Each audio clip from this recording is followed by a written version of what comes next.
কলিয়াবৰৰ গৰুবন্ধাত সংঘটিত হৈছে চুৰিকাণ্ড।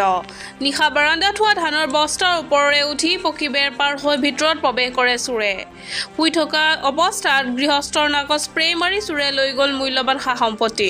চোৰে প্ৰথমতে এটা কোঠা চলালে অভিযান, তাৰ পিছত অন্য এটা কোঠাত প্ৰৱেশ কৰি এটা টিনৰ ট্ৰাং লৈ বাৰীৰ চুকত সোণ ৰূপৰ অলংকাৰ লগতে সাঁচতীয়া টকা লৈ পলায়ন কৰে চোৰটোৱে। পৰিয়ালৰ লোকে জনোৱা অনুসৰি প্ৰায় 3 লাখ টকাৰ অলংকাৰৰ লগতে নগদ 15,000 টকা চোৰে লৈ যায়। পৰিয়ালৰ লোকে আৰক্ষীক খবৰ দিছে যদিও বৰ্তমান পৰ্যন্ত আৰক্ষীৰ কোনো লোক ঘটনাস্থলীত উপস্থিত হোৱা নাই। আৰক্ষী তদন্তৰ পিছতহে সমগ্ৰ ঘটনা পোহৰলৈ আহিব।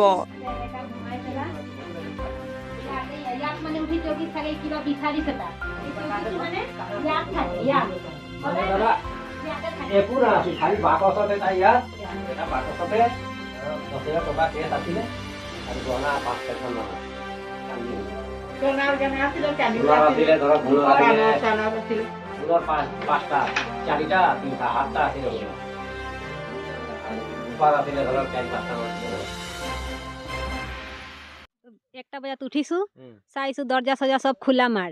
তেতিয়া মই মাক উঠাইছো যে দরজা কিয় খোলা? তো মায়ে কৈ আছে বোলে নাজানো নহয়, মই বন্ধ কৰিয়ে শুইছো। মোৰ ছোৱালী উঠিছিলে ৰাতি, তেতিয়াহে গম পালো। চাইছো এটাও বস্তু নাই, সব ভাঙা। কি নাম আপোনাৰ? মোৰ নাম শ্ৰী সুমন চৌহান। কোন জায়গাত এইটো ঘটনাটো? গৰুবন্ধা।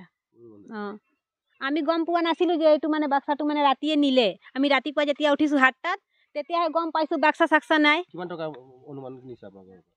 আছিলে 10-15 হাজাৰ মান। আৰু সোণৰ বস্তু আছিলে, কাণফুল আছিলে 4 যোৰা মান, আৰু এটি পাইল আছিলে 3-4 যোৰা। কি নাম জায়গাটোৰ নাম কি? গৰুবন্ধা। গৰুবন্ধা। ভগততলা। ভগততলা। কালি ৰাতিৰ ঘটনা। আমি একদম খবৰ দিয়া হৈছে নাই? খবৰ ওপৰত তেনেকে সন্দেহ কাৰোবাৰ হৈছে নেকি তেনেকুৱা মানুহ? দেখা নাই তো কেনেকা কম। নাই।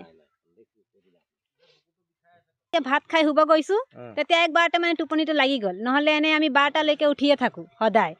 তাত ৰাতি যেতিয়া উঠিছো এইকেইটা সব মানে বিষাই আছিলে। উশাহ লওঁতে মানে শ্বাসটো লাগে মানে ফুলি আছে এনেকা।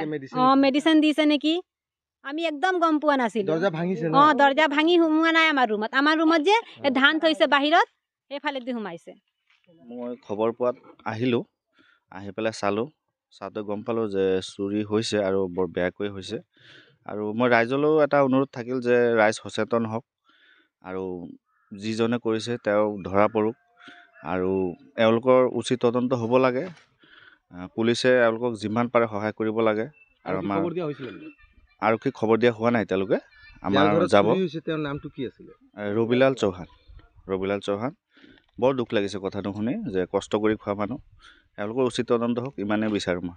News desk report, NE express.